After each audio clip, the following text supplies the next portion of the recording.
अहमद, आज एक जरूरी मुद्दा लेकर आप सबके बीच आई हूं। दरअसल संभल की जामा मस्जिद की रंगाई पुताई होनी है, लेकिन उससे पहले मस्जिद के रंग को लेकर एक नया विवाद खड़ा हो गया है। शाही जामा मस्जिद की हरे रंग से पुताई को लेकर हिंदू पक्ष ने कड़ी नाराजगी जाहिर की है। हिंदू पक्ष ने मस्जिद के रंग रोगन में हरे रंग का इस्तेमाल न किए जाने की मांग की है। हिंदू पक्ष का कहना है कि यदि मस्जिद की पुताई में हरा रंग लगाया जाता है तो वो भगवा रंग में रंगे जाने की मांग करेंगे। वहीं मुस्लिम पक्ष इसे बेवजह का विवाद बता रहा है। लेकिन अफसोस ये है कि हम इंसानों ने इन रंगों को भी मजहब की सीमा में बांध दिया है। अब सवाल यह है कि क्या सही में किसी को रंग से दिक्कत हो सकती है? तो इस पर मेरा जवाब ये होगा कि कम से कम रंगों को तो छोड़ दो, क्योंकि रंग का कोई धर्म नहीं होता। सवाल यह भी है कि हरे रंग का विरोध करके क्या हम सही कर रहे हैं? और अगर रंगों को भी मजहब के हिसाब से तेरा मेरा कर रहे हैं तो आखिर क्यों?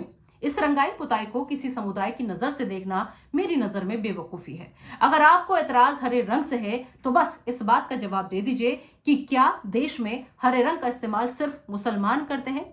अगर दिल से पूछेंगे तो दिल से पूछने पर आपका जवाब ना होगा, क्योंकि बाकी रंगों के साथ हरे रंग का इस्तेमाल तो हमारे तिरंगे झंडे में भी है। हरे रंग से हम होली भी खेलते हैं, रंगोली में भी हरे रंग का इस्तेमाल होता है। तो रंगाई पुताई में ऐसा कुछ भी नहीं है जिसका इतना ज्यादा विरोध हो रहा है। हर चीज को फिर से कह रही हूं, किसी समुदाय से जोड़कर देखना ठीक नहीं है। और मैं तो ये सोचने पर मजबूर हूं कि रंगों में हिंदू मुसलमान कैसे किसी को दिख सकता है। अगर दिख रहा है तो समझ लीजिए आप धर्म के नाम पर लगाई गई आग में समझदारी और इंसानियत को अपने हाथों से जला चुके हैं।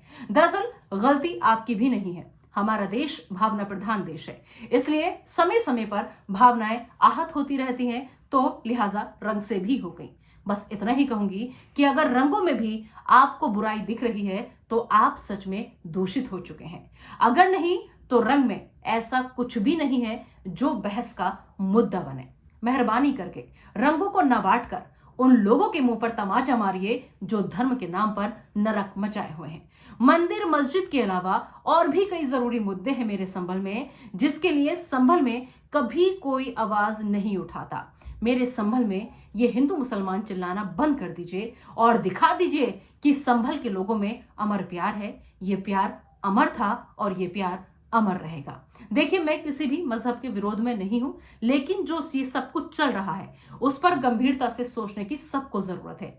मेरी इस बात से हर धर्म को मानने वाला इत्तेफाक जरूर रखेगा, क्योंकि कोई रंग बुरा नहीं होता, ना ही किसी रंग का कोई धर्म या कोई मजहब होता है। रंगों को सिर्फ रंग ही रहने दें, उन्हें धर्म के विवाद में ना खींचे। जहां तक मुझे याद है, या फिर शायद आप लोगों को भी याद होगा कि पहले रंगों का ताल्लुक खुशी और तरह तरह के जज्बातों से होता था। वक्त धीरे धीरे आगे चलता रहा और रंगों का रिश्ता मजहब से करवा दिया गया और साजिश ऐसी रची गई कि रंगों का असली एहसास भुलवाकर हरा रंग मुसलमान का और भगवा रंग हिंदू का, इस झूठ पर यकीन करने पर मजबूर कर दिया गया। मेहरबानी करके एक बार फिर से कह रही हूं कि रंगों को मजहब के साथ मत जोड़ो, क्योंकि इस वक्त संभल में विवाद को बढ़ावा देने के बजाय शांति और सौहार्द बनाए रखना बेहद जरूरी है। जाते जाते बस इतना ही कहूंगी, लाल हरे रंगों में हमें मत बांटो, मजहब के नाम पर संभल को मत बांटो, रंगों को हिंदू और मुसलमान में मत बांटो।